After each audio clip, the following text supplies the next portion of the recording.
बिस्मिल्लाहिर्रहमानिर्रहीम। बहस छिड़ पड़ी है कि अमेरिकी सदर डोनाल्ड ट्रंप ने रूस और चाइना को धमकी दी है या सॉफ्ट तंबीह की है। आखिर कहा क्या है, तफसीलात आज के व्लॉग में आपको बताएंगे। इसके साथ साथ चीन भी मैदान में कूद पड़ा है और पाकिस्तान को चीन ने कहा है कि अपना किरदार अदा करें।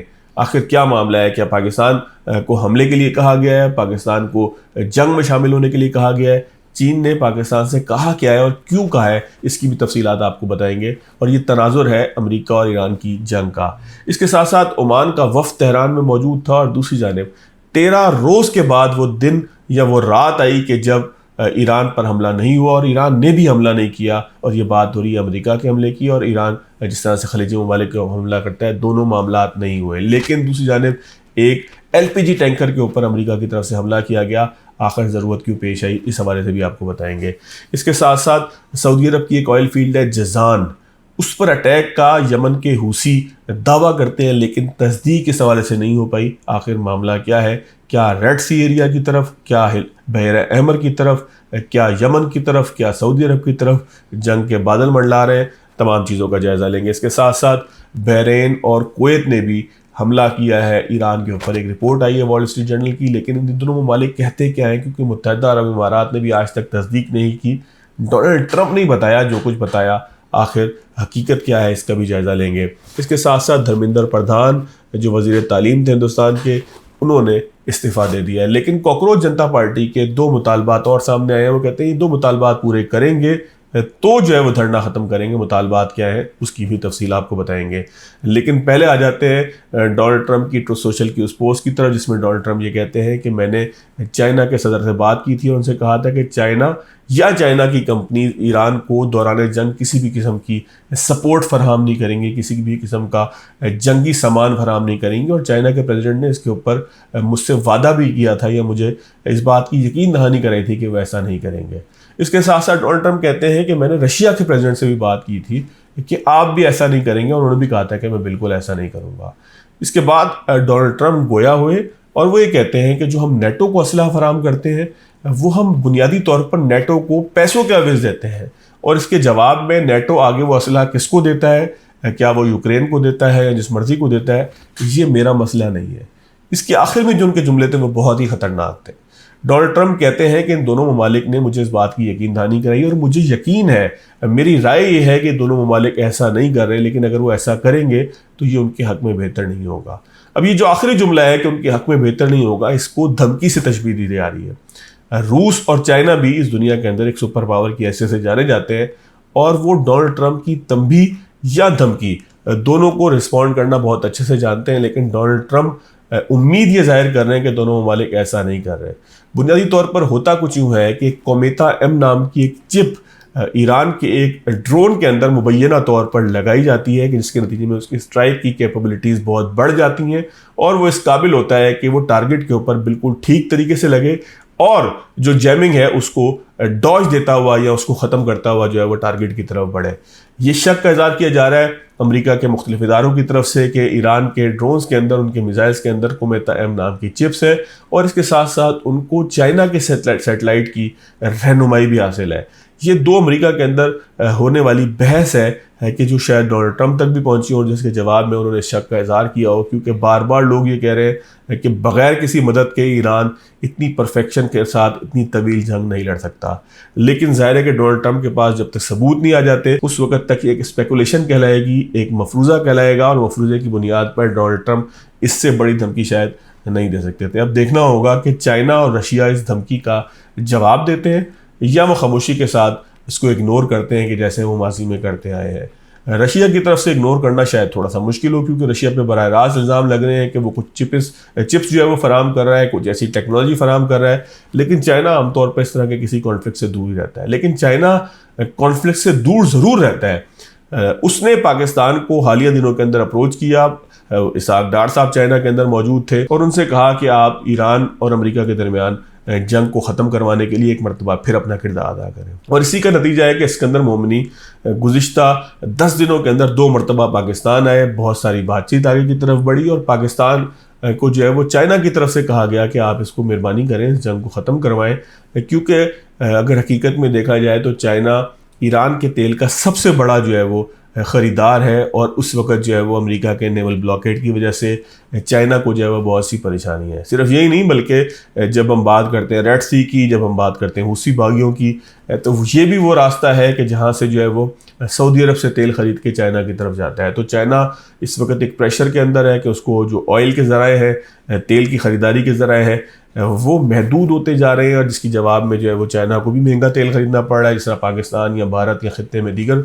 ममालिक को ख़रीदना पड़ रहा है, या बल्कि दुनिया के बहुत सारे ममालिक को ख़रीदना पड़ रहा है। वैसे ही चैलेंज जो है वो चाइना के लिए भी मौजूद है। तो चाइना ने पाकिस्तान को कहा है कि अब आप आगे बढ़िए और एक मरतबा फिर मुज़ाकरात का डोल डालिए, क्योंकि पाकिस्तान बहुत सारी रिपोर्ट्स के मुताबिक कुछ नाराज़ था, कुछ नाला था, कुछ खामोश था कि आखिर इतनी मेहनत के बावजूद भी अगर दोनों ममालिक जंग बंदी कर भी चुके हों तो फिर जंग बंदी तोड़ दें, तो ये बात कुछ अच्छी नहीं होती। लिहाजा आप अपने हाल पे रहिए, और जब जंग से थक जाए तो फिर हमें बताइएगा, हम मुज़ाकरात करवा देंगे या सालिसी करवाने की कोशिश कर लेंगे। बहरहाल इस वक्त तक जो है वो खामोशी को तोड़ते हुए चाइना ने आगे बढ़कर पाकिस्तान को कहा है।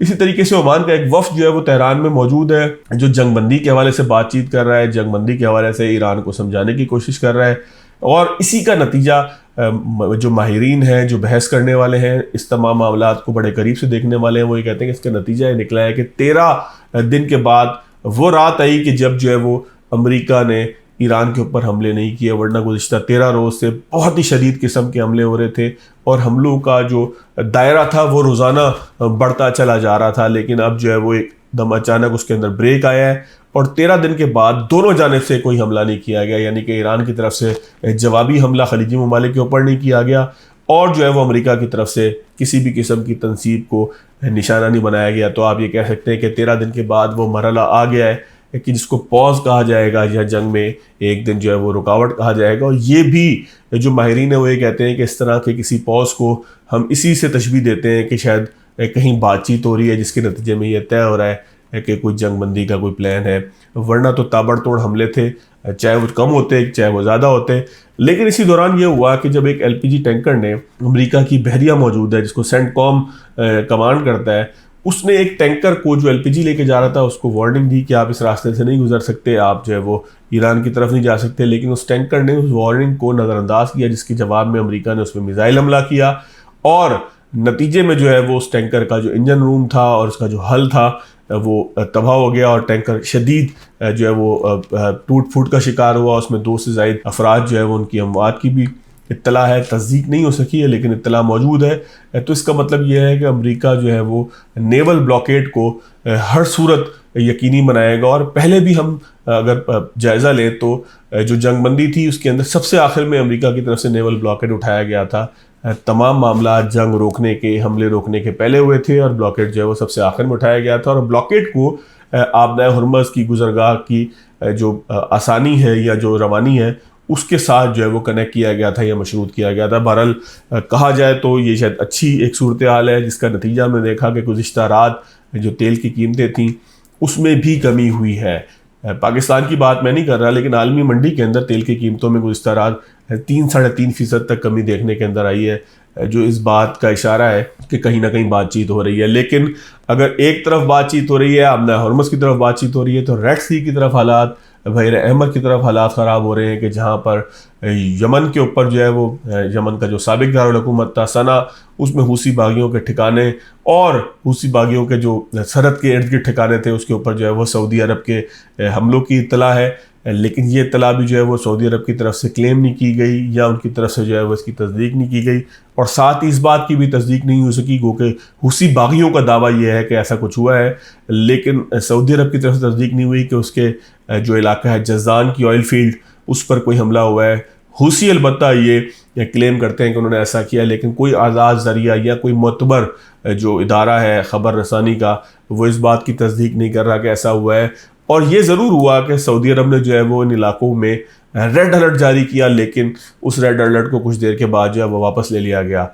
इस दौरान एक और चीज़ भी हुई कि जो यूनान है, यूनान की अफवाज ने जो है वो इस बात की तस्दीक की कि 2 मिसाइलों को सऊदी अरब के ऊपर इंटरसेप्ट किया गया। अब सवाल ये पैदा होता है कि यूनानी कहाँ से है, तो ज़रा मैं आपको उसका भी बैकग्राउंड बता दूं कि 2021 के अंदर सऊदी अरब का यूनान के साथ ये मुआहदा हुआ था कि जो अमरीकी पैट्रियट सिस्टम है वो नस्ब होगा सऊदी अरब की ऑयल फील्ड के आसपास, जिसको जो है वो यूनान ऑपरेट करके देगा, यानी कि जो सऊदी अरब की ऑयल फील्ड है उसकी हिफाजत की जिम्मेदारी जो है वो अमरीकी पेट्रियट सिस्टम यूनानी ऑपरेटर्स के ज़रिए जो है वो होगा। और यूनान ने बताया है कि 2 मिसाइल ज़रूर आए थे लेकिन उनको जो है वो हमने तबाह कर दिया, और ऐसा कोई मिसाइल जो है वो नहीं था कि जो भटक कर जो है वो किसी ऑयल फील्ड की तरफ चला गया हो। तो ये ऑफिशियल खबरें हैं। इसके साथ साथ वॉल स्ट्रीट जर्नल की एक रिपोर्ट हमारे सामने आई है जिसमें बताया गया है कि बहरीन और कुवैत ने भी जो है वो जवाब में ईरान के ऊपर हमले किए, जब ईरान ने जो है उनके ऊपर हमले किए। ये गैर मामूली खबर है क्योंकि इस पूरे कॉन्फ्लिक्ट के दरमियान ऐसा नहीं हुआ कि इन ममालिक ने जो है वो रिटेलिएशन की हो।